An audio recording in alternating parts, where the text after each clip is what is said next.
मृदुलाच किचनमध्ये तुम्हा सर्व खवयांचं मी स्वागत करते। आज आपण समर स्पेशल म्हणून करतो आहोत थंडा थंडा कुलकुल शाही मँगो मस्तानी। मँगो आईस्क्रीम व ड्रायफ्रुट्स यांचे एक क्लासिक कॉम्बिनेशन व यासाठी आपल्याला गॅस पेटवायची देखील गरज नाही। त्यामुळे ही मँगो मस्तानी अगदी झटपट होते व या रेसिपीसाठी तुम्ही तुमच्या आवडीचा आंबा व आवडीचे आईस्क्रीम घेऊ शकता। आपली सर्व तयारी झालेली आहे, तर चला लगेचच रेसिपीला सुरुवात करूयात। आपल्या मँगो मस्तानीसाठी मी हे 3 छान पिकलेले हापूस आंबे घेतले, स्वच्छ धुतले, त्यांची सालं काढली म्हणजे आंबा पील केला आणि आपण त्याचे बारीक तुकडे करून घेतलेले आहे।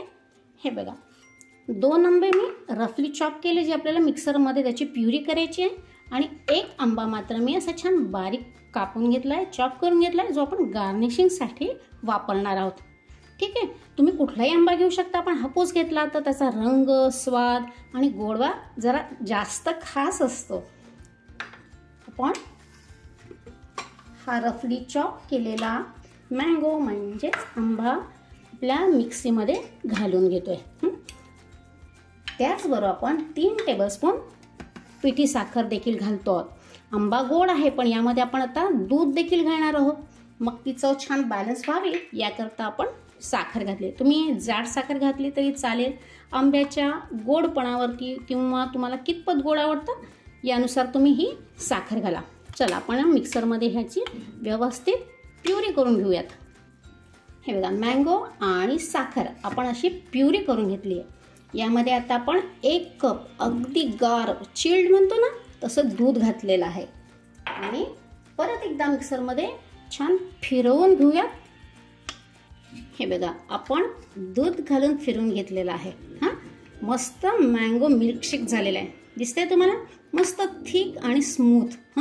जर तुम्हाला वाटलं फार दाट आहे तर तुम्ही अगदी छान गार दूध अजून घालू शकता।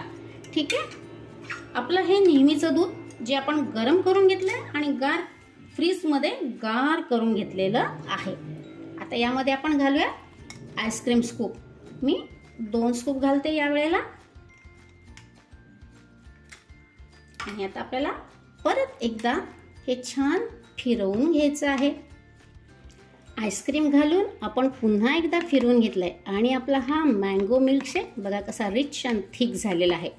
यामध्ये मी आज व्हॅनिला आईस्क्रीम वापरलेला आहे, तुम्ही ते वापरू शकता, किंवा आपल्या चॅनलवर विविध आईस्क्रीम व्हिडिओज आहेत, त्यातील कुठलंही आईस्क्रीम तुम्ही यासाठी वापरू शकता। पण मला मँगो मस्तानी बरोबर व्हॅनिला जरा जास्त आवडतो, म्हणून मी व्हॅनिला फ्लेवरचा आईस्क्रीम वापरलेला आहे। चला आपला हा मस्तानी मँगो मस्तानीचा बेस तर तयार आहे, आता फक्त आपल्याला असेंबल करायचा आहे, तर चला करूयात। मँगो मस्तानी सर्व करण्यासाठी आपण असा उंच ग्लास घेतलाय, त्या ग्लासच्या बेसला आपण जे बारीक आंब्याच्या फोडी करून घेतल्या ना त्या घालूयात। त्याच्यावरती हे सब्जाचं बी आपण फुलवून घेतलेलं आहे, 2 टेबलस्पून सब्जाचं बी अर्ध्या कप पाण्यामध्ये तासभर मी सोक करून ठेवलं होतं। हे बघा कसे छान फुलं आहे, तर उन्हाळ्यात आवर्जून या सब्जाचं सेवन करावं। तर आपण ह्या मँगो मस्तानीमध्ये देखील त्याचा वापर करतो आहोत। थोडेसे आपण ड्रायफ्रुट्स घालूयात। मी काजू बदाम घेतलेले आहे, तुम्ही तुमच्या आवडीचे घेऊ शकता। आणि आता याच्यावरती आपला थिक असा मँगो मिल्कशेक घालायचा। मध्येच आता आपण थोडंसं आईस्क्रीम घालूयात। याचं असं हार्ड अँड फास्ट असं हे काही नाही की हे असंच बेसनी अशाच पद्धतीने तुम्ही सर्व करा, असं काही नाही। आपले सर्व आवडते पदार्थ असे मस्त सर्व करायचे, आणि याच्यावर परत आपण मँगो मिल्कशेक घालतो आहोत। आता आपण परत आईस्क्रीम घालूयात। सुरेख भरपूर आईस्क्रीम, मँगो मिल्कशेक, ड्रायफ्रुट्स, जबरदस्त कॉम्बिनेशन। परत वरती आपण ड्रायफ्रुट्स घालूयात। आपण टूटी फ्रुटी पण घेतलेले बरं का। थोड्याशा आंब्याच्या फोडी आपण वरती देखील घालूयात।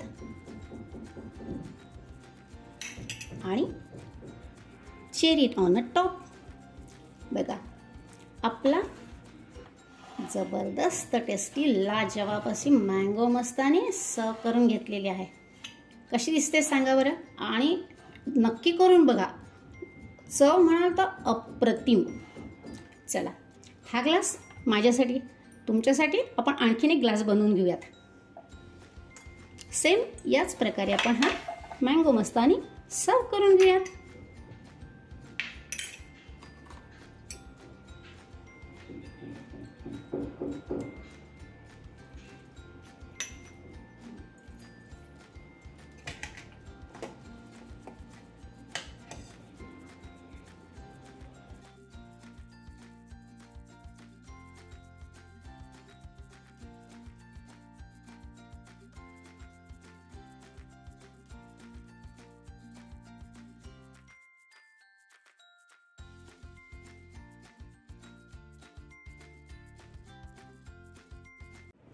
मस्त थंडगार शाही मँगो मस्तानी रेडी आहे.